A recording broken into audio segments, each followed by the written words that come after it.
Pak, silakan Pak. Ya, Terima mari. kasih. Assalamualaikum warahmatullahi wabarakatuh. Selamat siang semuanya. Semoga teman-teman dalam keadaan yang baik dan sehat semuanya dimanapun teman-teman berada. Izin siang hari ini kita mau lanjut lagi. Kalau kemarin saya udah bahas mengenai aspek hukum mikro, hari ini saya mau lanjut ke bahas aspek hukum SMI. Seperti tadi yang disampaikan oleh Mbak Fatima, Mas Adi. Jadi ada peningkatan kelas teman-teman ya. Semula kemarin kita bahas mikro, segmen yang permodalannya di bawah 500 juta. Nah, sekarang kita mau bahas misalnya segmen SMI atau modalnya di atas 500 juta sampai dengan 25 miliar. Itu masuknya ke segmen UKM. Dan juga segmen usaha menengah nanti yang limitnya lebih besar lagi atau komersil, dan juga segmen corporate atau perusahaan yang memang sudah bonafit secara kehidupannya, entitasnya seperti itu. Mungkin teman-teman familiar di sini saya kasih contoh ya. Contohnya seperti kalau teman-teman pasti sangat lekat lah untuk misalnya rumah makan tadi disampaikan, kuliner ya. Itu maksudnya segmen SME betul karena dilihat dari sisi modalannya. Tapi kalau memang modalnya sudah seperti franchise besar kayak McDonald, Sederhana, KFC atau lain-lainnya yang memang sekarang permodalan sudah cukup kuat dan lebih dari 25 miliar, nah itu masuknya ke segmen komersial. Jadi berbeda jauh teman-teman ya kalau kita bahas segmen mikro dan segmen SME gitu. Nah hari ini ya saya mau bahas 5 agenda utama kita. Pertama mengenai subjek hukum, yang kedua mengenai legalitas, yang ketiga mengenai perikatan, yang keempat mengenai jaminan. Nomor 1 sampai 4 itu sama seperti mikro pada umumnya, karena secara buku ketentuannya tidak jauh berbeda seperti itu. Nah, ketika kita membahas subjek hukum, sama seperti yang lain teman-teman ya, ada beberapa pembagian yang mungkin masih bisa ingat. Saya coba nyapa dulu ke teman-teman di sini, mana tahu hari Jumat kemarin masih bisa ingat. Mbak Krisna, ada bergabung Mbak Krisna?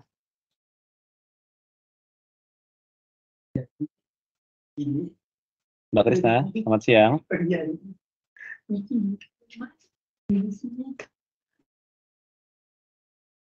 Itu pakai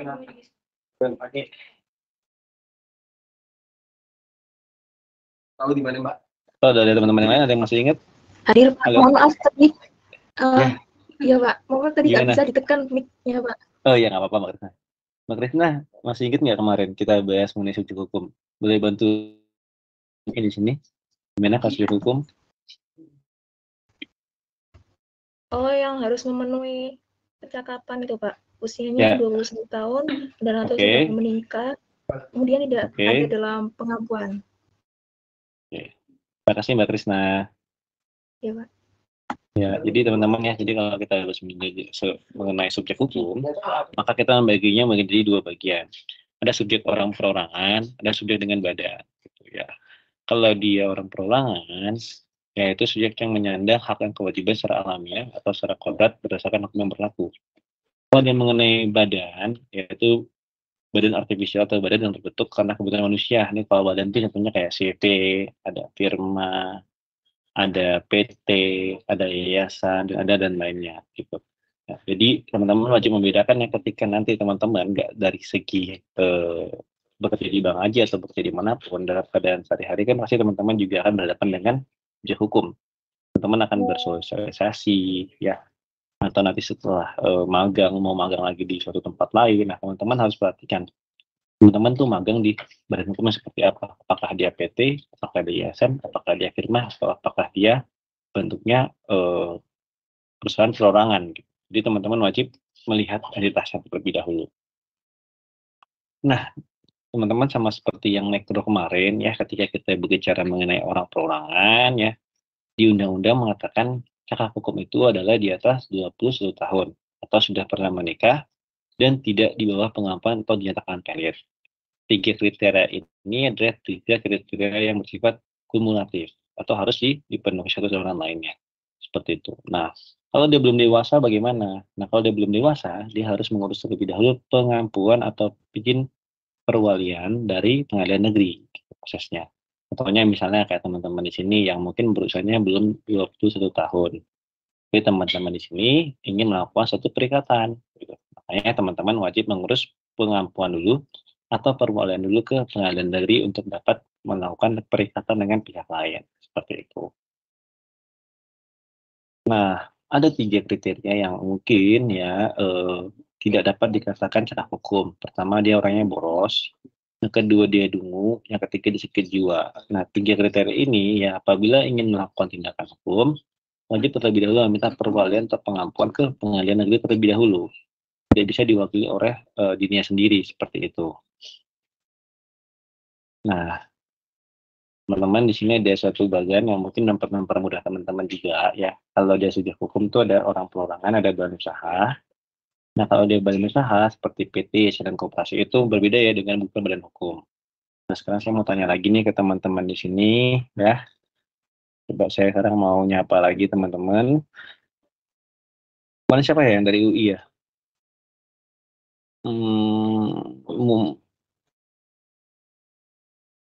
Mbak Malah Koromatul Fadilah ada?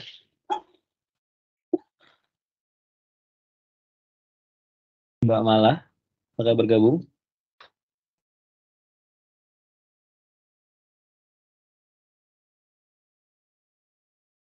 Mbak Malah, halo, selamat siang. Muhammad Gifari ada bergabung? Muhammad Gifari?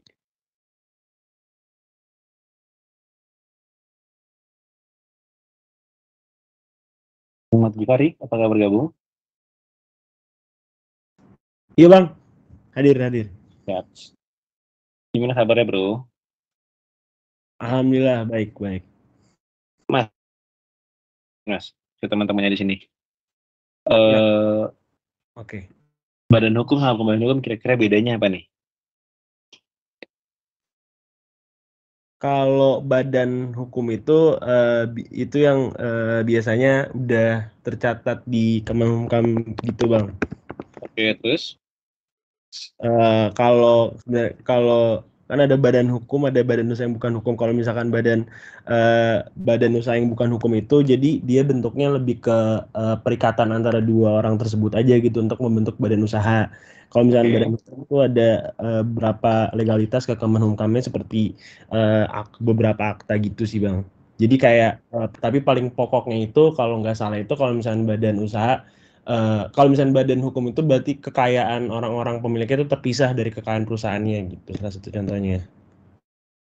Mantap, thank you Bro Gifari. Oke, siap. Ya, jadi teman-teman yang katakan oleh teman tadi, Mas Gifari benar banget ya. Jadi kalau kita bicara badan hukum sama badan hukum, paling gampang membedakannya adalah ketika terdapat pemisahan harta antara harta kekayaan para pendirinya dengan harta kekayaan perseroannya. Jadi ketika memang suatu entitas atau suatu badan yang bergerak di bidang apapun itu ya dengan memiliki legalitas, teman-teman harus memeriksa gitu. Ini bentuknya apa? Gitu. Karena apa? Karena akan mempengaruhi kepada pihak yang akan mewakili entitas tersebut. Katakanlah seperti firma. Gitu. Firma itu kan hartanya kan bercampur. Sehingga apa? Ketika firma mau menyatakan diri membuat suatu perjanjian atau hutang piutang, ini wajib ditandatangani oleh seluruh pendiri firma. Berbeda dengan PT. PT ketika PT akan bertindak melakukan suatu tindakan hukum, dia cukup diwakili oleh direkturnya saja tanpa perlu ya ditandatangani oleh para pemegang sahamnya lagi. Kenapa? Karena yang mewakili perusahaan itu adalah PT-nya. Sama seperti yayasan juga sama, yaitu diwakili oleh ketua yayasannya. Koperasi juga sama, diwakili oleh ketua koperasinya. Nah sekarang teman-teman berdasarkan Undang Cipta Kerja yang baru, sudah ada entitas baru namanya PT Perseorangan. Yang mungkin di materi ini belum ada, namun kalau PT Perseorangan itu juga sama. Itu dia hanya terdiri dari satu orang direktur saja, seperti itu. Ya, oke. Nah ini teman-teman ya, ada sedikit perbedaan ya. Teman harus mengetahui kapan suatu PT itu dia katakan sah, yaitu setelah diterbitkannya Akta Kemenkumham. Yang kedua adalah sama seperti juga dengan yayasan ya harus ada akta Kemenkumhamnya juga gitu. Dan setiap ada perubahan anggaran dasar itu wajib harus ada persetujuan dari menterinya gitu. Kenapa? Karena undang-undang mengatakan setiap perubahan tersebut harus dilaporkan kepada Kemenkumham seperti itu. Nah, oke. Nah, ini teman-teman ada yang bisa bantu jelasin. Mungkin tadi saya sudah sharing sedikit tentang CV dan PT ya.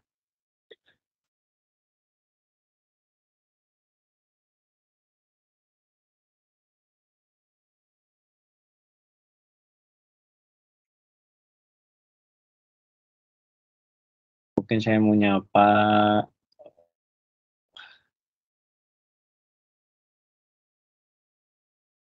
Mbak Fiar, ada Mbak Fiar? Mbak Fiar.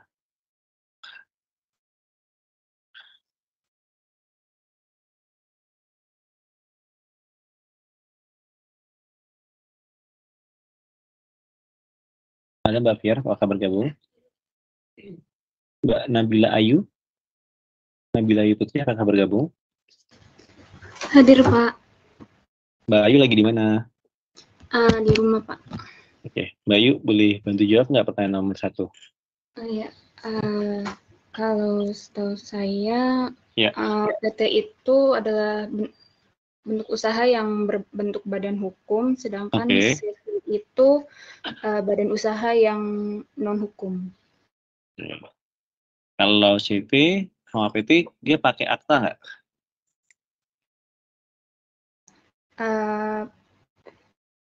Pakai. Oke, benar. Kalau CV harta kayaknya terpisah nggak sama harta kekayaan pendirinya?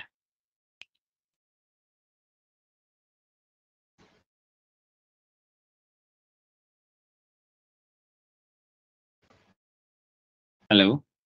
Halo, Mak. Iya. Ya. Gimana? Kalau menurut Mbak Nabila Ayu? Terpisah ya, Mbak? Terpisah. Benar. Oke. Terima kasih ya Mbak Nabila Ayu ya. Iya, Pak. Sekarang saya mau nanya lagi ke Mbak Marsha Amara Quincy. Apakah bergabung?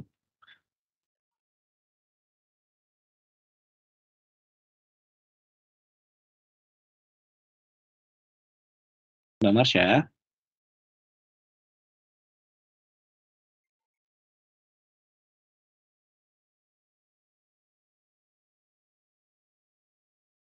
Halo?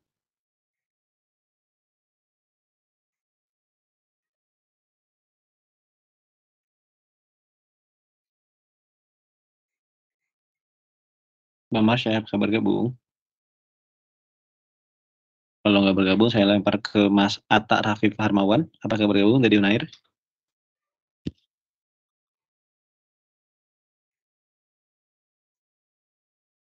Halo Mas Atta. Iya, halo Bang. Yap, gimana brother? Aman, sehat. Oh, iya. Brother, pertanyaan nomor 2 bisa bantu dijelasin, brother? Kalau yayasan kira-kira yang mewakili siapa? Kalau koperasi yang mewakili siapa? Kalau yayasan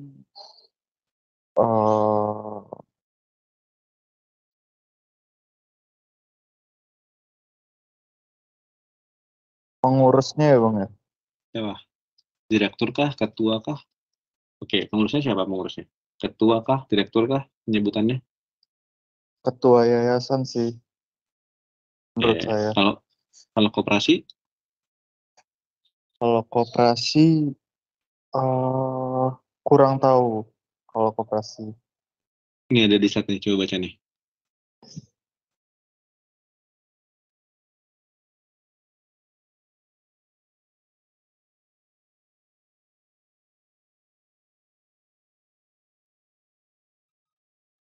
Siapa brother?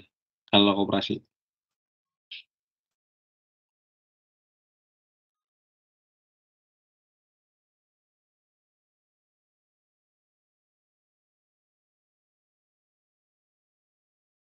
Ya.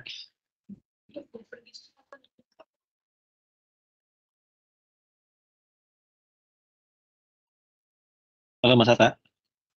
Kalau koperasi kira-kira siapa yang mewakili Mas untuk bertindaknya Mas?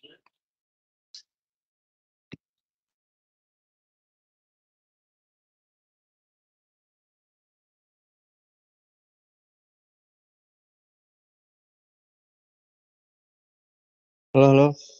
Ya halo, gimana Mas? Ya, bisa diulang, Mas? Kalau koperasi yang mewakili siapa Mas untuk kewenangan bertindaknya?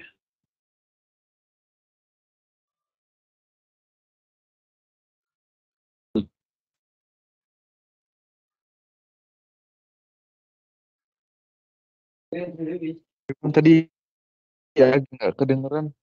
Iya, kalau koperasi Mas, siapa Mas yang bertindaknya Mas? Kalau koperasi?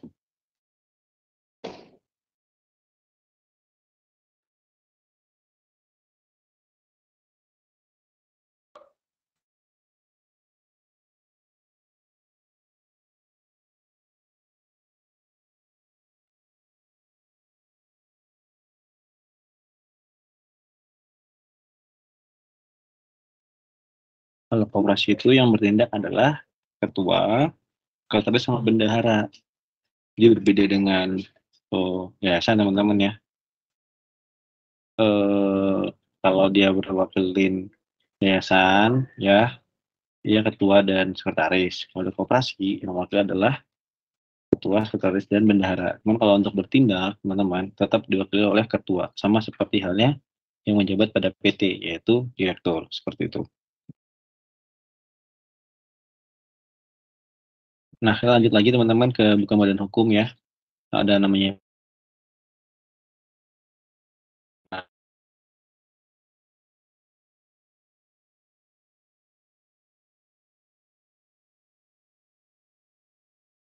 sehingga ketika ada sesuatu yang meninggal, maka sudah wajib ada pengangkatan pengurus kembali.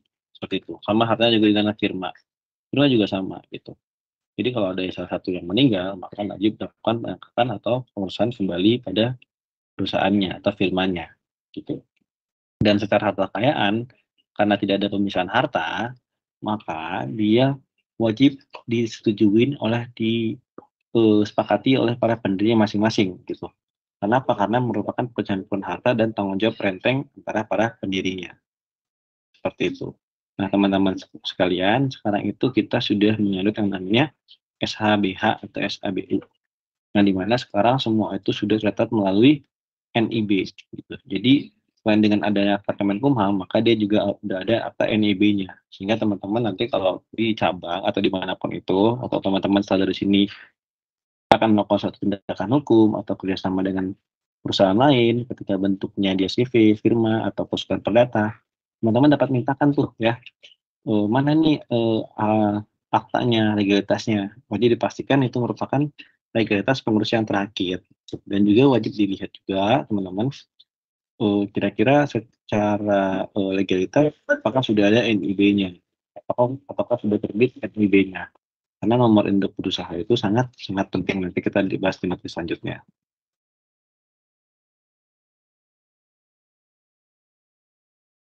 Oke, nah bab 1 sudah selesai. Teman-teman tentang subjek hukum, apakah ada yang ingin bertanya?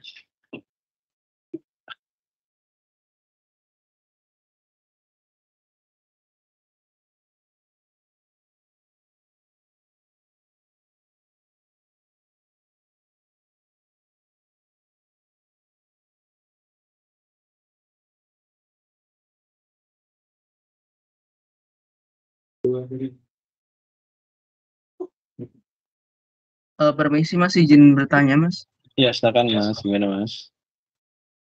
Ya, dari Dimas. Ya, Saya Dimas, mau nanya gimana, Mas, tadi kan dijelasin kalau misal apa namanya? Apa tadi badan hukum apa sih? Subjek hukum tadi kan ada 2. Ya. Bentar. Perusahaan itu kan ada 2. Tadi itu ada yang badan usaha bukan badan hukum. Ya, gimana Mas? Halo, putus. Halo Mas Dimas. Halo? Ya, gimana Mas? Gimana? Halo? Ya, Suaranya halo. masuk gak Mas? Masuk gimana Mas? Ya. Ya, tadi kan perbedaan antara bukan badan hukum sama badan hukum itu bisa dilihat dari pemisahan kekuasaan antara badan usaha sama pemiliknya, Mas ya. Ya. Misalnya ini ada sebuah PT gitu mau mengajukan kredit. Nah, itu berarti kan aset yang diperhitungkan kan asetnya perusahaan, di mana itu terpisah dengan aset pribadinya si owner atau shareholder yang punya saham di situ. Ya. Itu pemilik saham itu bisa nggak Mas kayak ngajuin diri kayak aku mau ngajuin aku sebagai jaminan gitu. Aku itu termasuk aset-asetnya, itu bisa nggak Mas? Jadi si pemegang sahamnya mau menyerahkan harta kekayaannya sebagai jaminan kredit gitu. Tambahan jaminan ya. Bisa nggak ada case kayak gitu Mas? Bisa aja. Itu namanya nanti dibahas selanjutnya Mas. Itu namanya jaminan perorangan. Jadi mungkin aja pemegang saham ya memberikan agunan tambahan Mas sifatnya kepada si perusahaannya yang mau mengikatkan diri perjanjian dengan pihak perbankan atau kreditur gitu. Itu sangat dimungkinkan Mas secara ketentuan. Namanya jaminan perorangan nanti. Nanti kita bahas di materi selanjutnya. Gitu. Jadi apa yang dikatakan oleh Mas Dimas tadi benar teman-teman ya. Jadi memang secara praktik bisnis ya itu adalah hal sangat lumrah untuk menyerahkan personal guarantee namanya. Jadi sangat dimungkinkan apabila dalam pemberian kredit Mas, di mana menyertakan agunan tambahan berupa jaminan perorangan atau personal guarantee atau bortoh. Gitu Mas Dimas. Oh iya Mas. Itu iya ya, saya pernah dengar sih yang personal guarantee itu. Nah, itu bentuknya itu bisa apa aja Mas? Dari si ownernya bisa menyerahkan apa aja? Apakah cuma jadi gini, sekedar reputasi aja apa harus fix harus ada asetnya entah itu uang atau bangunan itu gimana? Jadi gini Mas, kalau dia menyerahkan namanya personal guarantee ya, itu dia secara otomatis akan langsung menyerahkan hak istimewanya terhadap harta kekayaannya. Jadi tanpa perlu diikat ke HT, gadai, fidusia atau jaminan kebenaran lainnya. Ini secara otomatis mengikatkan dirinya sebagai penanggung utang. Apabila debitur utamanya prestasi, maka secara otomatis dialah yang akan ikut turut membayar kewajiban dari perusahaannya. Jadi nggak cuma fixed aset Mas, apapun itu yang dia miliki seluruh kekayaannya itu dapat dieksekusi oleh pihak bank Mas. Seperti itu Mas Dimas. Oke, baik Mas. Terima kasih Mas sudah sangat jelas. Terima kasih Mas Dimas. Teman-teman lain apakah ada yang ingin diskusikan seperti Mas Dimas?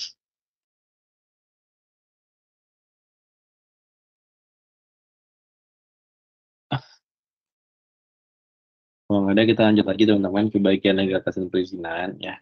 Jadi teman-teman semua ya ketika kita membahas mengenai masalah hukum, masalah legal, ini adalah hal yang paling basic ya teman-teman ya dalam melihat legalitas. Gitu. Kenapa? Karena yang namanya kegiatan usaha, yang namanya suatu hubungan hukum seperti yang telah dijelaskan di materi hari Jumat kemarin, ada namanya syarat kecakapan hukum.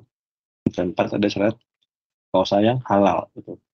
Jadi dua hal ini adalah wajib dipenuhi dalam setiap surat sahnya suatu perjanjian. Sehingga apa? Sehingga yang namanya legalitas itu jadi sangat penting. Karena menentukan apakah kegiatan usaha yang dilakukan tersebut adalah kegiatan usaha yang halal atau memang secara legalitas telah terpenuhi oleh seluruhnya. Ketidakcakapan dari syarat legalitas dapat berimplikasi apa? Perjanjian tersebut dapat dibatalkan atau perjanjian tersebut menjadi batal demi hukum seperti itu. Nah teman-teman semua ya dalam legalitas perizinan tersebut terbagi dalam 4 hal yang harus dianalisa. Yang pertama mengenai analisa identitas NPWP, kewenangan bertindak KDART, ya. Kemudian juga ada data perizinannya, ada NIB dan segala macamnya, ada agunannya, ya, ada legalitas permohonannya. Nah, 4 hal ini adalah 4 hal yang wajib dilihat dan dipahami seluruhnya. Jadi teman-teman pada intinya ya, teman-teman akan dibantu nanti ketika menyerahkan dokumen kan ada dokumen minimal yang diserahkan seperti akta perusahaan, akta perubahan pendirian, akta perubahan terakhir, SK Kemenkumham, NIB, ya kemudian juga legalitas-legalitas kekhususan lainnya. Nah itu lebih dipenuhi seluruhnya.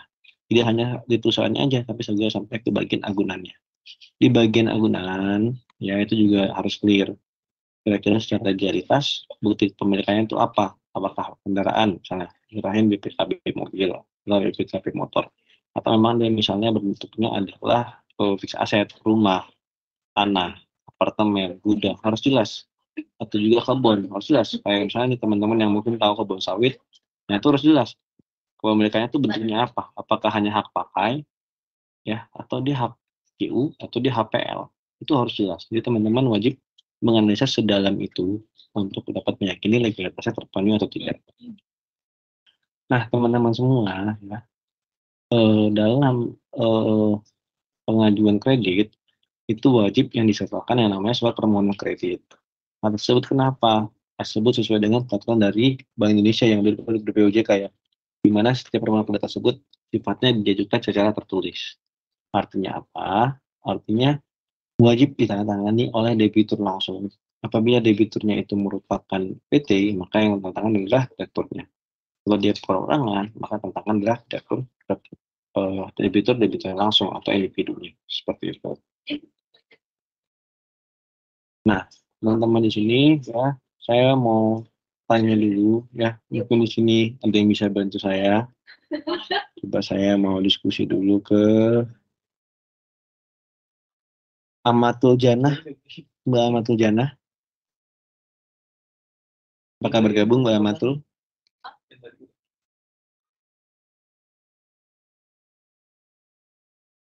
Mbak Amatul Janah.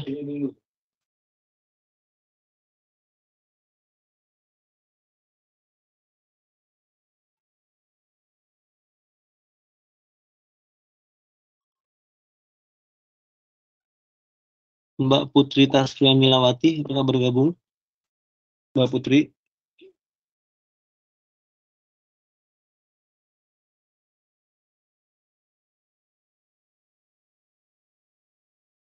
Mbak Putri, selamat siang. Mbak Sarah Anjani, apakah bergabung Mbak Sarah Anjani? Hadir, Pak. Ya, apa kabar Mbak? Baik, Pak. Mbak, aku mau tanya dong Mbak, diskusi dikit ya. Ya. Kenapa kalau orang perorangan nih ya, mau ngajuin kredit, dan dia telah menikah, harus ada persetujuan dari pasangannya? Karena supaya pasangannya tahu nggak sih Pak, si pasangannya itu punya utang berapa nanti kalau misalnya suatu saat pasangan yang meninggal, jadi bisa dilunasin gitu kali Pak. Oke, jadi karena biar pasangannya mengetahui. Ya. Kalau yang lain Mbak, selain itu apa kira-kira yang menurut Mbak Sarah aja nih? Kenapa sih kalau perorangan mau maju KPR gitu kan, wajib tanda tangan dari istrinya atau dari suaminya kalau dia mau maju KPR atau kredit? Apalagi ya Pak? Gimana? Karena udah berpasangan, sama aja sih Pak, yang saya tahu, supaya pasangannya tahu atas utang yang dimiliki oleh pasangannya, itu doang sih Pak paling. Itu doang ya? Ada clue lain mungkin Pak? Kira-kira kalau tentang perkawinannya pernah dengar nggak tentang undang-undang perkawinan gitu, istilah adanya percampuran harta atau perjanjian pisah harta? Oh iya, tahu Pak. Iya pernah dengar sih, cuman nggak tahu. Pernah dengar ya. Gimana? Ya jadi kalau misalnya nggak pisah harta, berarti kan misalnya si suaminya hutang, terus nggak pisah harta, berarti nanti kalau misalnya amit-amit si suaminya gagal bayar, nanti sampai aset-asetnya bisa disita nih sama bank. Tapi kalau pisah harta, kalau suaminya gagal bayar ya harta istrinya aman-aman aja gitu kan sih Pak? Oke, mantap Mbak Sarah, pengetahuannya sudah cukup matang, siap untuk lulus. Thank you Mbak Sarah ya. Oke Pak. Ya, mungkin dari teman-teman lain mau melengkapin Mas Torik, ada Torik dari Unair? Mas Torik?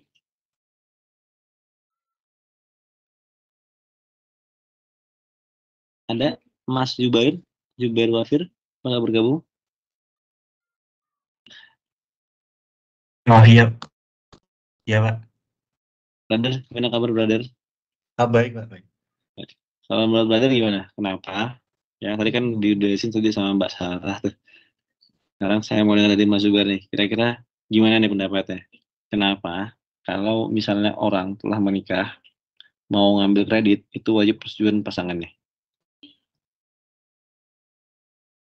Mungkin ini aja Pak. Iya. Gimana? Karena kalau udah menikah kan berarti udah punya tanggungan ya untuk menghidupi keluarga ataupun pasangannya. Jadi apapun keputusan, apalagi keputusan untuk mengajukan kredit itu atas keputusan bersama Pak. Karena udah berkeluarga seperti itu. Keluarga sakinah mawaddah warahmah gitu ya. Iya. Iya deh.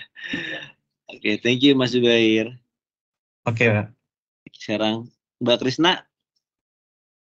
Ada Mbak Krisna? Iya Pak. Mbak Krisna gimana Mbak Krisna? Kenapa harus ada persetujuan dari pasangannya kalau dia sudah menikah? Mungkin kalau dikaitkan sama pisah harta sama harta bersama, mungkin kalau pisah harta kan jadinya tahu hartanya suami itu sendiri itu berapa, yang mana nanti berpengaruh terhadap jumlah angsuran yang harus dibayar mungkin Pak tiap bulannya kayak gitu, sama tenornya gitu. Kalau misalnya harta bersama kan mungkin istrinya bekerja, suaminya bekerja, angsurannya lebih besar, terus tenornya lebih kecil. Terus kalau misalnya dipisah kan berarti kan cuma sendiri, berarti angsurannya lebih kecil atau tenornya lebih besar gitu Pak. Terima kasih Mbak Krisna. Ya, jadi teman-teman semua ya, jadi untuk melengkapi tadi pendapat teman-teman semua sebenarnya udah cukup bagus, saya jadi melengkapi lagi ya. Jadi kenapa kalau orang perorangan itu wajib persetujuan dari pasangan? Karena gini, sesuai dengan amanah dari Undang-Undang Perkawinan mengatakan ya, apabila telah menikah maka ada namanya percampuran harta. Harta itu nggak sekedar harta kekayaan, tapi juga harta hutang. Ketika seseorang telah menikah mau mengajukan kredit, dia wajib persetujuan dari pasangannya. Kenapa? Karena di undang-undang mencatatkan seperti itu. Jadi tindakan hukum oleh suami istri ya yang ingin melakukan tindakan hukum pada pihak ketiga wajib melakukan persetujuan dari pasangannya. Sehingga apa? Sehingga kalau tindakan utang karena ada penyimpangan harta, jadi para pihak tersebut menyepakati memiliki hutang seperti itu.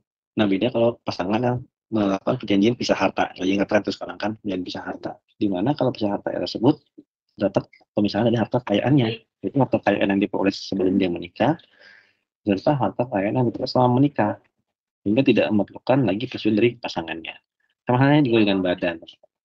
Dengan badan hukum ya, di ADART-nya itu pasti sudah diatur. Apabila perusahaan hendak mengajukan pinjaman, apabila perusahaan hendak mengajukan agunan aset sebagai agunan di bank, itu ada persetujuannya.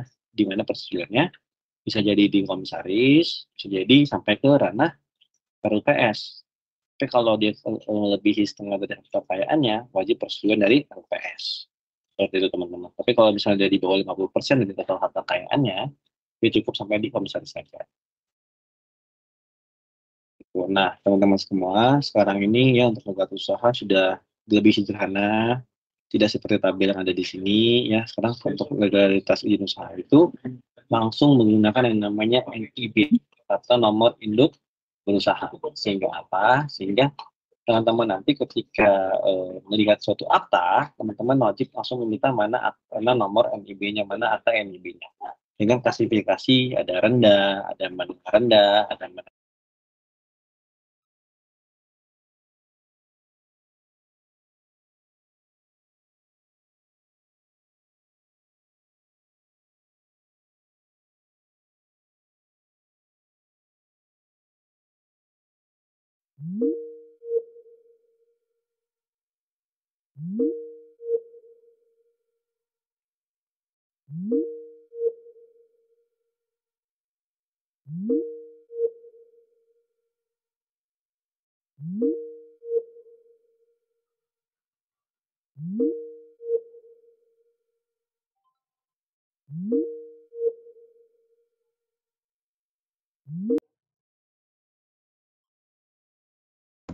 Saya boleh izin bertanya, Pak?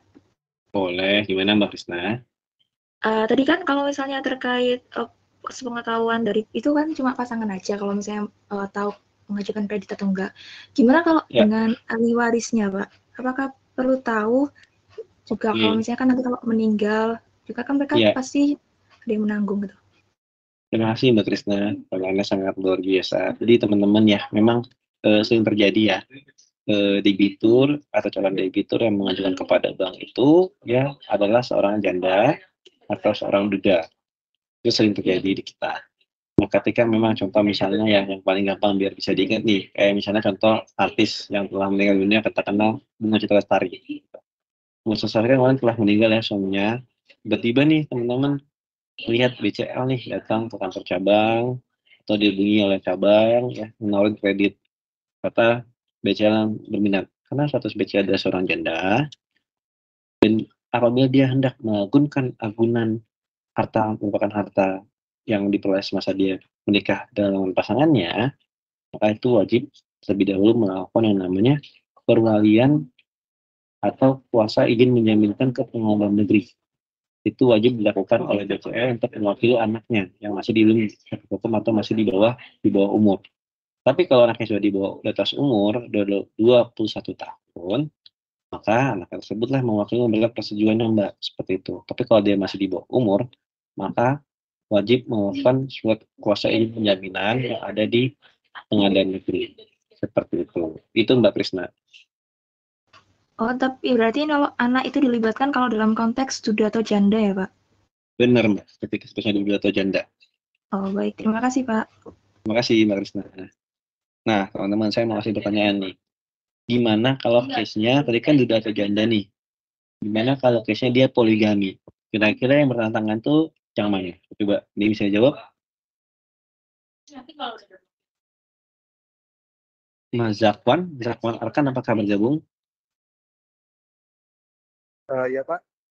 Gimana bro? Tadi kan kalau Mbak Krisna udah diskusi mengenai kalau pasangan meninggal dunia, maka yang bertentangan adalah pasangan yang hidup lama beserta anak-anaknya atau ahli warisnya.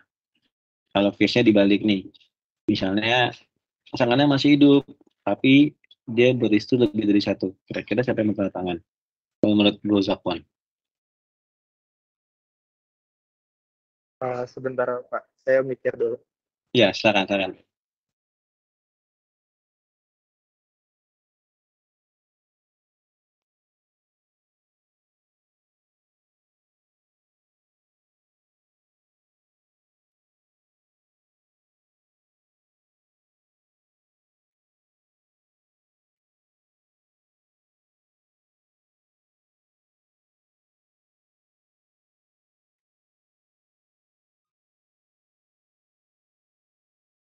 Gimana Pak, bisa diulang tadi?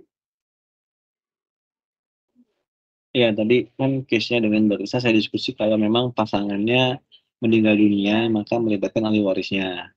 Nah, karena kalau kita dibalik nih, pasangannya masih hidup, cuma pasangannya tersebut lebih dari satu, atau poligami. Kira-kira yang bertentangan di perjanjian kulitnya siapa?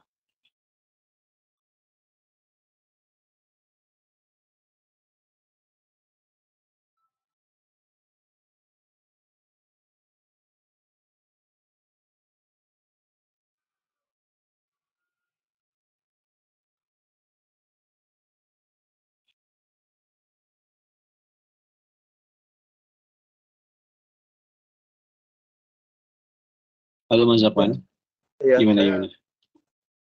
saya kurang tahu sih Pak. Nggak tahu ya. Oke, lalu teman-teman yang lain ada yang mau mencoba menjawab?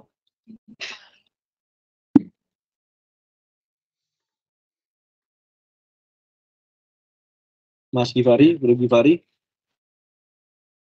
Gimana Bro Gifari?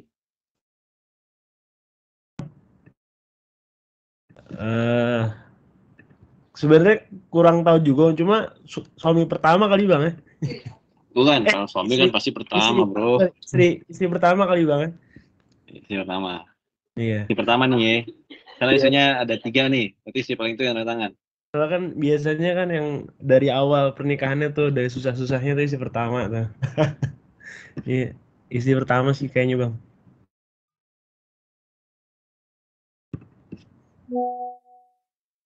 Ya, thank you Bro Gifari jawabannya. Jadi teman-teman semua ya, kalau perihal case tersebut, sebenarnya lebih tepatnya lagi adalah kalau dia poligami, maka ketika poligaminya itu dilakukan secara resmi ya teman-teman ya.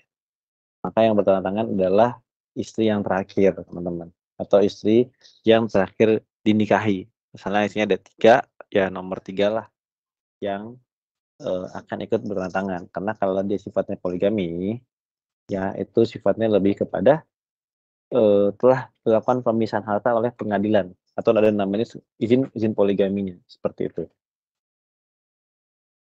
Oke, kita lanjut lagi ke materi selanjutnya. Ini mengenai perikatan teman-teman. Ini sama teman-teman seperti yang kita diskusikan sebelumnya ya. Di materi ini lebih tepatnya adalah perjanjian. Dimana kalau bicara mengenai perjanjian, maka dia bicara mengenai lebih dari satu pihak atau ada 2 pihak. Ada pihak yang tidak selaku pihak yang berjanji melakukan sesuatu, ada juga pihak yang berhak menuntut janji atau prestasi yang telah dijanjikan dalam perikatan gitu. Nah, syarat-syaratnya tersebut tetap ada 4 ya. Pertama adalah adanya kesepakatan para pihak, yang kedua adanya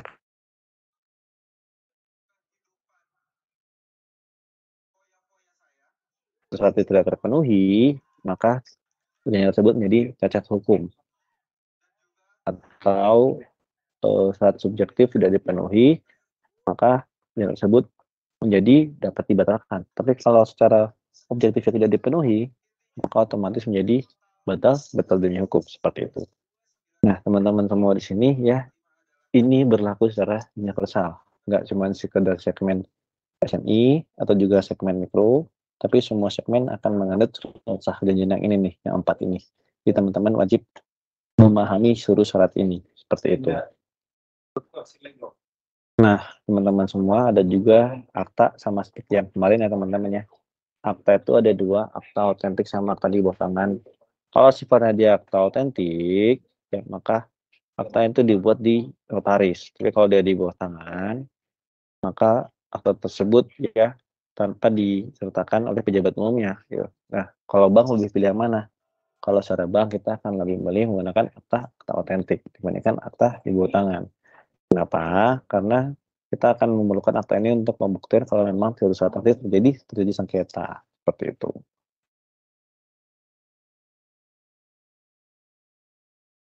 Nah, selain dengan akta, teman-teman nanti akan familiar dengan namanya pemberian kuasa, teman-teman. Ya, perjanjian dengan kuasa itu adalah 2 hal yang berbeda, meskipun saling berkaitan satu sama lainnya. Ketika kita bicara mengenai pemberian kuasa, kita bicara mengenai adanya pelimpahan kewenangan. Contohnya, kayak Mas Givari kasih kuasa kepada Mas Adi misalnya untuk mengambil sertifikat atau untuk hadir di suatu pertemuan atau rapat. Nah, kuasa itu harus jelas gitu. Kuasa tersebut apakah kuasa umum atau kuasa khusus. Dan juga ada istilahnya dengan hak substitusi. Artinya apa? Boleh nggak si penerima kuasa tadi itu memberikan kuasa kepada pihak lainnya. Contohnya kayak tiba-tiba dari Mas Adi kasih kuasa ke Mas Givari, Mas Givari kasih kuasa lagi ke Mbak Krisna misalnya. Ini kan lebih dari satu pihak. Nah, apakah boleh? Nah, itu tergantung di surat kuasanya. Sepanjang dia memang tercantum ya sebagai surat kuasa, maka secara umum dia pasti dengan hak substitusi. Tapi kalau dicantumkan ditulis tanpa hak substitusi, maka Mas Givari selaku penerima kuasanya itu udah nggak lagi berhak itu untuk memberikan kuasa kepada pihak lainnya. Nah, kapan kuasa ini berakhir? Kuasa itu berakhir apabila telah dicabut atau ada kuasa baru atau pemberi kuasa tersebut telah meninggal dunia. Seperti itu. Nah, teman-teman semua, di sini ada beberapa tahapan dalam segmen SMI ya. Kapan sih ini akan muncul ya? Nah, ketika nanti setelah NAK-nya disetujui, ya maka akan terbit namanya SPPK atau Surat Penawaran Pemberian Kredit. Nah, SPPK tersebut bukan bersifat secara legal, walaupun ditandatangani oleh calon debitur, tapi kita baru terikat hubungan hukum itu ketika PK ditandatangani. Sehingga teman-teman nanti akan melihat tuh secara ketentuan ya, SPPK itu dengan bisa penawaran. Apabila terjadi perbedaan antara penawaran dengan kredit, maka yang kita ikuti adalah perjanjian kreditnya, bukan SPPK-nya. Nah, teman-teman semua, kalau untuk materi sama ya seperti materi yang kemarin. Kalau materi itu dia namanya ada 10.000, bukan lagi 6.000, tapi dia juga bukan untuk hanya suatu perjanjian, hanya untuk meyakinkan bahwa perjanjian tersebut telah dibayarkan pajaknya saja. Seperti itu. Materi mengenai perikatan sudah selesai. Teman-teman ada yang mau ditanya?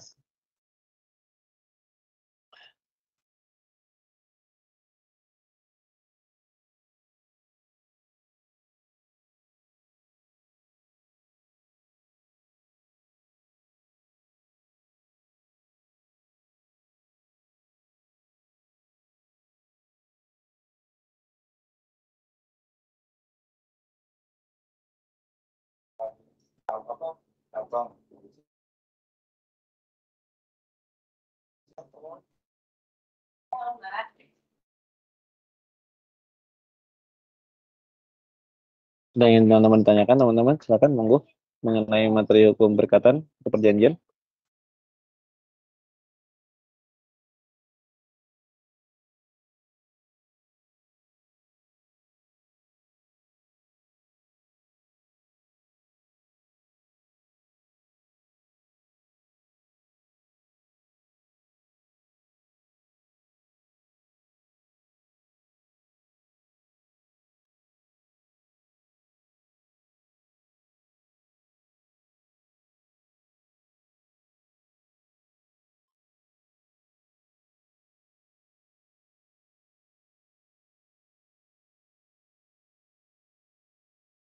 Mbak Rania. Selamat siang Mbak Rania. Siang, Pak. Mbak Rania gimana? Ada yang ingin mau diskusikan tentang materinya? Kalau dari saya cukup, Pak. Itu. Mbak Rania semester berapa sekarang? Semester 7, Pak. Ini magang yang keberapa Mbak? Maaf, Pak. Kenapa, Pak? Ini magang yang keberapa? 3. Oh, sebelumnya pernah magang juga di mana? Pernah di BPJS juga, Pak, sama OJK. Oh, udah pernah di OJK. Gimana Tapi Mbak cuma mandiri sih, pengalamannya? Pak. Kenapa? Gimana pengalamannya gimana di OJK? Di OJK pengalamannya ya nambah pengetahuan sih, Pak. Dan pengalaman kayak diskusi tentang, kan kalau saya waktu itu masuknya ke divisi tentang apa namanya, inovasi keuangan. Nah, itu nambah banyak pengetahuan gitu sih, Pak, kayak jenis-jenisnya di sana tuh apa aja, terus aturannya apa aja gitu sih, Pak. Terus ada berkaitan nggak nih sama magang mandiri? Kira-kira lebih seru mana Mbak? Kalau seru, seru. Mungkin magang sebelumnya kali ya, Pak. Oh gitu. Offline Jadi atau online magang sebelumnya? offline dua-duanya. Oh, alhamdulillah. Ya. Iya. Jadi lebih seru magang OJK ya daripada mandiri ya? Sebenarnya lebih ke BPJS sih, Pak, bukan OJK. Oh gitu. So, emang BPJS Ya, berapa lama magangnya? 2 bulan sih, Pak. 2 bulan. Oh, 2 bulan. Hampir Di, 2 bulan. di unit apa dapatnya kemarin? Di bagian finance. Ya, karena kalau kemarin di mandiri di bagian apa? Kalau mandiri general banking. Untuk banking cabang berarti kemarin. Ya, betul. Isi. Ya, mantap Mbak Rena. Terima kasih ya. Ya, pasti kembali.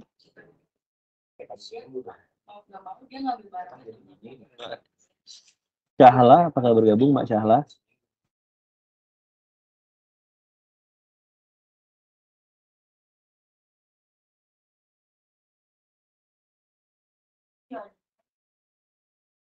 Mbak Syahla?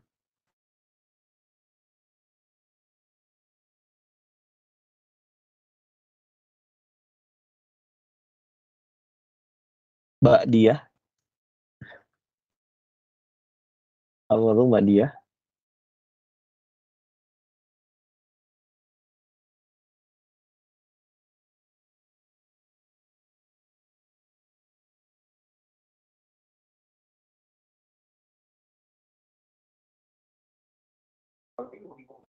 Mas Yusuf, apakah bergabung Mas Yusuf? Hadir Pak. Mas, gimana Mas? Materinya apakah ada yang mau didiskusikan? Mungkin saya pengen nanya ini sih Pak tentang Gimana? nih misalnya saya punya ini deh Pak. Misalnya ada kos-kosan Pak misalnya. Ya. Nah itu sedangkan kan kos-kosan kan per bulan. Biar si yang nyewa kos-kosan itu dia bayar tuh bagusnya pakai perjanjian apa perikatan gitu Pak. Gimana? Nih bagusnya dibikin perjanjian atau gimana ya Pak?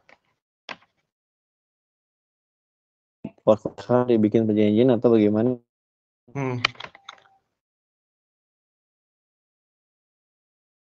Perjanjian antara si pemilik kosan sama si yang nginep di situnya Pak. Oh, harus ada perjanjiannya Mas. Kan sama ini nggak ada isi formnya ya? Oh nggak ada sih Pak. Ya sebenarnya kalau secara lebih kuat sih wajib tertulis Mas ya. Karena kan harus jelas masa sewanya, besaran apa sih, besaran fasilitasnya, besaran uang sewanya kan harus clear ya. Itu. Jadi sebaiknya sih dibuat tertulis Mas, gitu Mas. Oh gitu ya.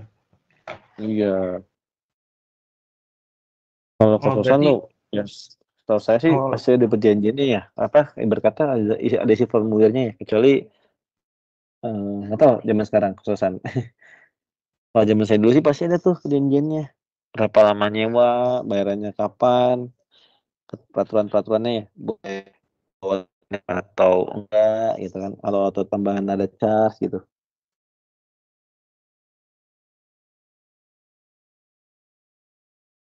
hmm. Itu sih Mas. Misalnya gini Mas, Gimana? misalnya dia tuh udah kontrak itu Mas, tiba-tiba si pemilik kontrakannya, padahal dia tuh udah bayar full ya, udah bikin perjanjian tapi verbal, tiba-tiba si pemilik kontrakannya tiba-tiba ngenaikin gitu Mas. Nah itu Wah itu bagusnya dia. dibayar atau enggak ya kayak gitu, tapi perjanjiannya verbal sih. Nah, itu dia. Kalau dia nggak ada tertulisnya, susah untuk pembuktiannya, Mas. Makanya sebaiknya dibuat tertulis. Nah, kalau seperti ini kan jadinya rawan dispute ya. Jadi kan muncul suatu sengketa. Nah, kalau saya sih ya solusinya ya, kalau kayak gitu ya apabila si pemilik sewa, katakanlah nggak cuma kosan deh, sewa apapun itu kan, kontrak rumah, kontrak tempat usaha, atau apapun itu ya tiba-tiba si pemilik menerapkan adanya penyesuaian harga ya, penyewa wajib membuktikan gitu kalau itu belum bisa diterapin, tapi karena dia sifatnya di bawah tangan kan akan susah ya. Nah, dan itu harus dibuat tertulisnya. Kalau berusaha kan enak bisa perjanjiannya kan, kalau ada kenaikan harga apakah diberikan kelonggaran dulu atau boleh dikembalikan sisa uang yang belum dipakai gitu. Nah, kalau ini sih ya sebaiknya ya solusi realnya ya cari kosan baru Mas, bisa disengketain gitu. Karena secara verbal harus dibuktikannya gitu. Kecuali ada perjanjian tertulisnya, itu bisa gitu. Oh iya baik, terima kasih Mas, jelas. Terima kasih Mas Yusuf. Ya. Teman-teman yang lain apakah ada yang ingin didiskusikan?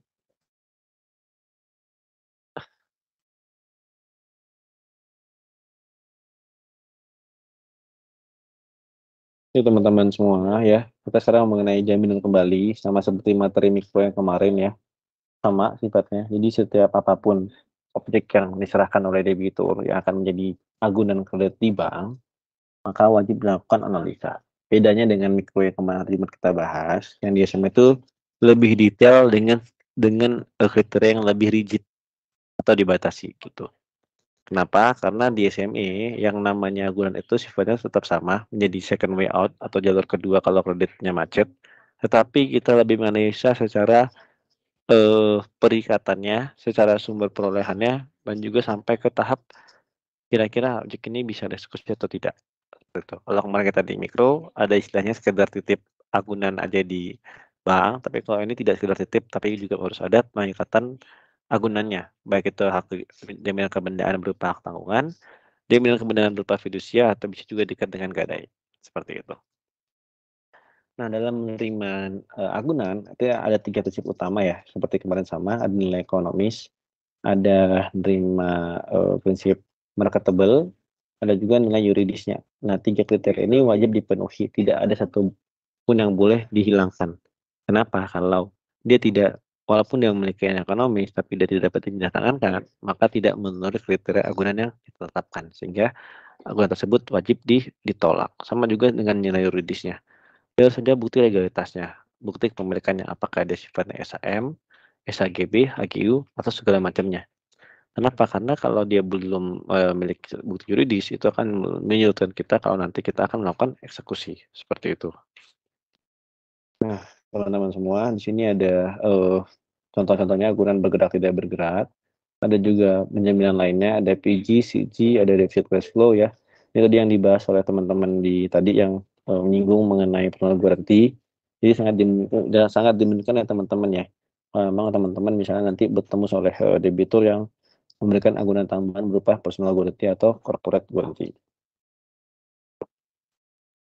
Nah, teman-teman semua, di sini udah dibikin matriksnya. Dia akan mempermudah teman-teman untuk memahami.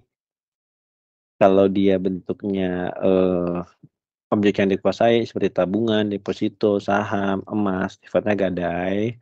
Kalau ada juga dengan sifatnya fidusia, teman-teman yang untuk kendaraan bermotor, piutang, stok, mesin dan segala macamnya bisa diikat dengan fidusia. Ada juga dengan hipotek dan juga dengan hak tanggungan. Hak milik ya teman-teman untuk tanggungan itu untuk objek yang sifatnya hak atas tanah dan bangunan ya, ada hak milik, HGU, HGB, SMSRS dan segala macamnya. Nah, ada juga teman-teman saya dengan bank garansi teman-teman.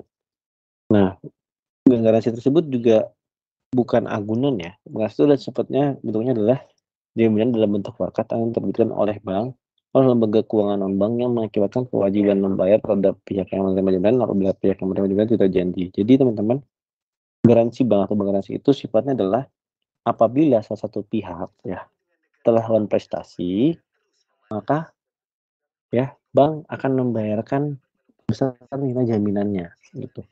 Jadi teman-teman misalnya nih Mas Yusuf tadi dengan Mas Adi ada suatu kerjasama yang dimana dari kerjasama tersebut Mas Yusuf nyerahin tuh namanya bank garansi atau garansi bank.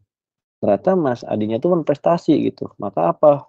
Maka secara otomatis ya dapat dilakukan eksekusi atas bank tersebut. Nanti bank akan membayarkan sebesar nominal pada wakatnya. Gitu. Jadi sifatnya adalah perintah tak bersyarat gitu. Ketika memang dikatakan dewan prestasi dan dibuktikan dengan surat pernyataan default, ya wajib bank segera melakukan pembayaran.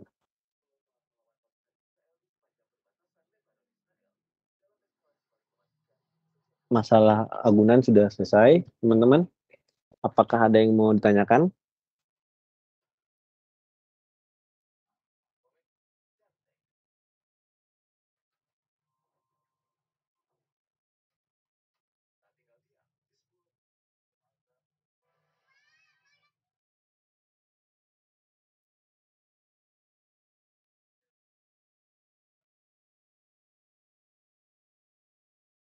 Ada yang mau disusun teman-teman? Monggo silakan. Yuk kita masukin ke materi yang terakhir.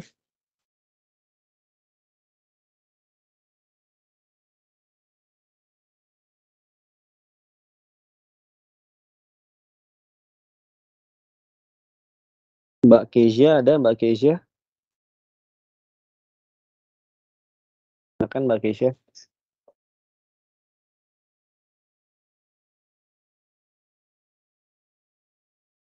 Ada Mbak Kezia? Akan bergabung? Ya, Pak. Gimana Mbak? Apakah ada yang mau didiskusikan tentang materi bab keempatnya? Sebelum kita masuk ke materi yang terakhir. Masih belum, Pak. Belum. Terima kasih Mbak Kezia. Mbak Vita ada, Mbak Vita? Iya Pak, ada Pak. Ya, nah Mbak Vita, apakah ada yang mau didiskusikan tentang materi hari ini?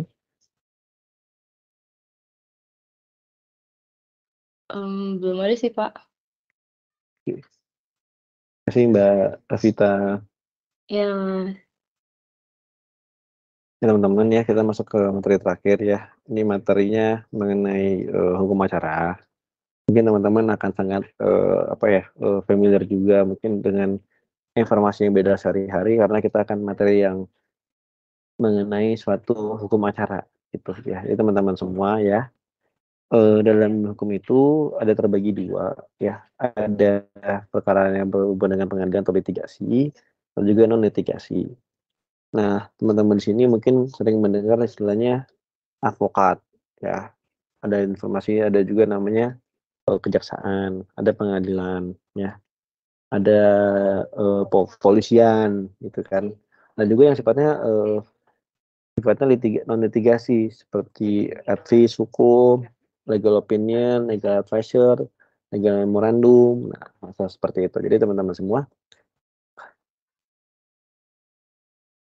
nah di sini teman-teman semua ya, kita melihat suatu penanganan ya, di mana dalam setiap hubungan hukum yang disampaikan, mulai dari perikatan, perjanjian ya, itu pasti tidak jauh terhadap namanya resiko hukum yang mungkin kita pasti hindari, tidak bisa kita hindari, cuma bisa kita mitigasi seperti itu. Nah, teman-teman semua ya, dalam suatu permasalahan hukum ya, kita dapat membedakannya menjadi dua, ada namanya perkara perdata dan ada namanya perkara pidana. Kalau dia perkara pidana, ya perkara-perkara tersebut yang berkaitan dengan yang namanya hukum pidana, gitu. Di mana adanya suatu pelanggaran terhadap peraturan hukum yang diatur seperti KUHP pidana, tindak pidana perbankan, tindak pidana ekonomi, korupsi dan segala macamnya. Ada juga ya yang mungkin sifatnya keperdataan atau persengketaan yang lahir dari suatu perjanjian gitu. Ada perbuatan melawan hukum, ada uang prestasi dan segala macamnya. Seperti itu.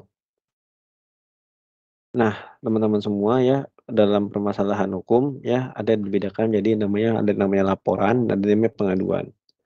Kalau dia laporan berarti adanya seseorang karena hak dan kewajibannya berdasarkan undang-undang kepada pejabat dan berwenang tentang telah atau sedang atau diduga terjadinya peristiwa pidana, itu namanya laporan. Tapi kalau pengaduan masyarakat ya sifatnya adalah pihak yang berkepentingan, jadi nggak mesti orang yang mengadukan secara langsung. Jadi kalau memang ada pihak yang merasa dirugikan atau pihak yang ada kepentingan, maka bisa langsung menyampaikan suatu laporan kepada kepolisian atau pejabat terkait. Nah, teman-teman ada contoh-contoh instansi yaitu ada kepolisian, ada kejaksaan, ada KPK dan instansi lainnya. Nah ini jenisnya beragam-ragam ya. Ada juga tergantung di mana kewenangan tersebut diberikan. Nah, teman-teman semua ya, di sini tahap-tahapannya ya, di mana lebih ke arah hukum banget, di mana kayak misalnya ada seorang yang tertuduh melakukan mencuri ya atau melakukan penggelapan, itu pasti lanjut maksudnya ke penyelidikan dulu ya, baru bisa naik ke penyidikan, kemudian naik tahapannya ke penuntutan, naik juga tahapannya ke persidangan. Oke.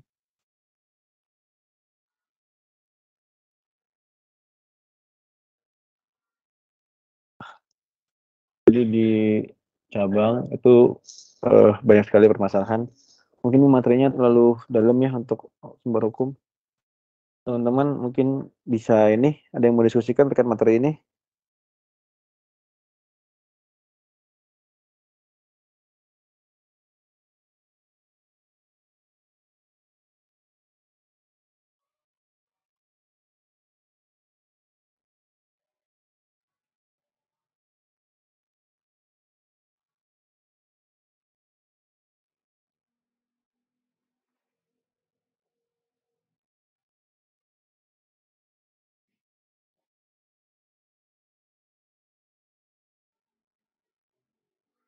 Ya, teman-teman semua, ada yang ingin diskusikan terkait materi SMI?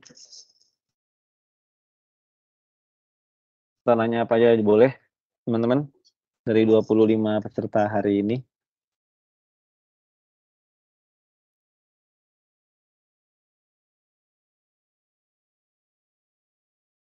Ada?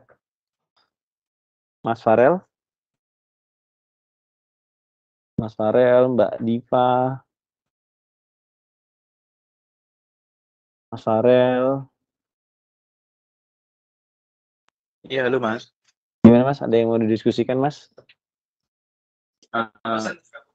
Sepertinya kalau dari saya cukup sih Mas. Cukup ya. Masih ya. Ya, kasih Mbak Fatima Zahro. Iya Pak. Gimana Mbak? Ada yang mau didiskusikan siang ini? Belum ya. Iya. Ini teman-teman lagi pada di rumah WFH semua ya? Atau belajar dari jarak jauh? Atau memang libur kampusnya? Teman-teman? Mas Gulnar?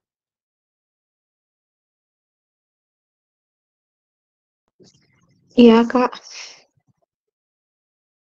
Gimana Mbak? Lagi di rumah. Oh, ini WFH apa? Memang libur kalau magang? Iya. Semester ini magang jadinya. Oh, jadi memang fokusnya magang yang nggak ada ambil mata kuliah ya? Ya. Selain magang mandiri, kegiatannya apa lagi Mbak? Nggak ada sih, Mas. Nah, emang magang doang? Iya. Kira-kira berapa semester lagi lulusnya? Kurang lebih 2 semester. Semester. Mau langsung S2 atau mau ambil kerja dulu? Rencana sih kerja dulu. Semoga lancar ya. Amin, makasih Mas. Mas Gilang Ramadan. Ada Mas Gilang Ramadan? Ada Mas. Gimana brother, kabarnya brother? Alhamdulillah baik Mas. Gimana? Materi tadi ada yang mau didiskusikan? Sejauh ini belum ada sih. Paling ntar dipelajarin lagi bahannya. Luar biasa. Gimana? Lebih enak materi SMI atau materi mikro kemarin? Sebenarnya nggak jauh beda kan Mas, cuma kayak ada beda di beberapa perbedaan aja. Jadi kayaknya sama aja sih. Sama aja ya. Thank you brother, sukses ya kuliahnya ya. Thank you Mas.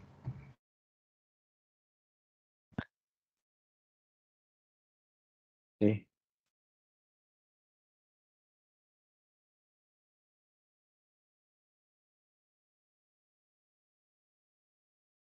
Bu Rika, selamat sore Bu Rika.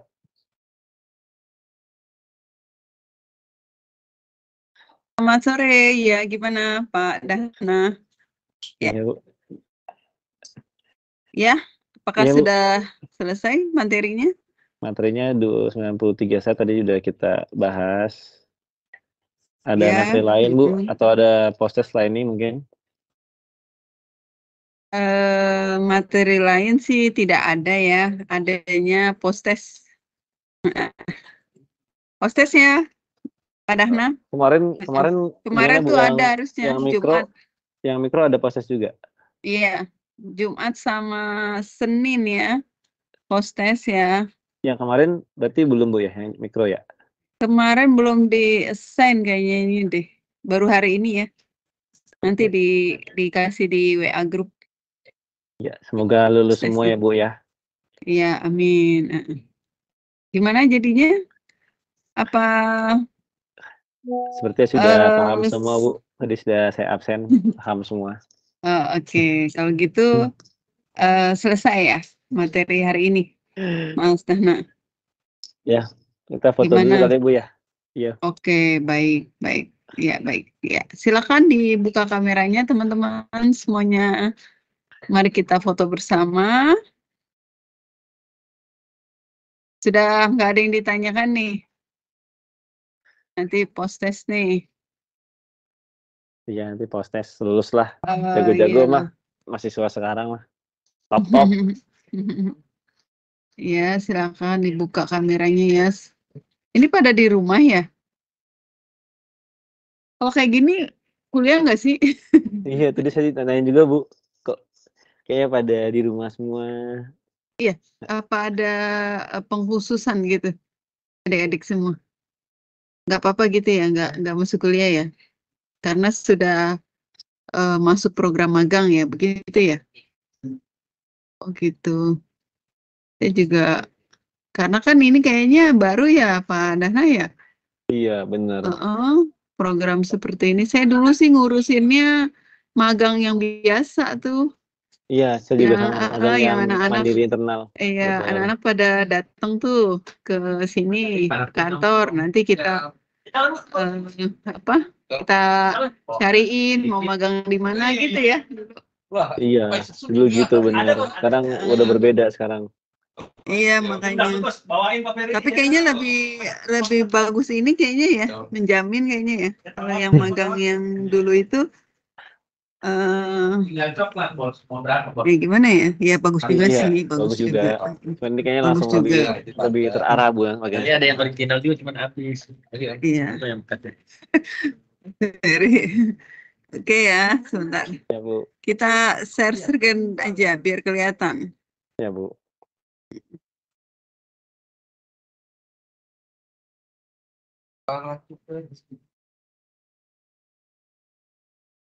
Ya, terlihat ya semuanya. Dimas ini kenapa Dimas? Iya. Dia tanda. Saya biasanya ada. Di sini nih. Oke, siap. Ini semuanya udah nih, segini aja. Ya, kelihatan nih Pak. Mandahna kelihatan. Mulai ya, cheers ya. 3, 2, 1. Oke, sip. Ya, sudah ya. Ya, baik ya. Teman-teman semua, adik-adik semua. Dengan berakhirnya materi mengenai perkreditan SME, berakhir pula training kita pada hari ini ya. Sampai berjumpa besok. Itu aja. Jangan lupa post test. Absen pada ngisi absen nggak? Iya. Oke, siap. Ini kok nggak ada suara. Ya udah ya udah kalau gitu baik, terima kasih semuanya atas partisipasinya. Wassalamualaikum warahmatullahi wabarakatuh.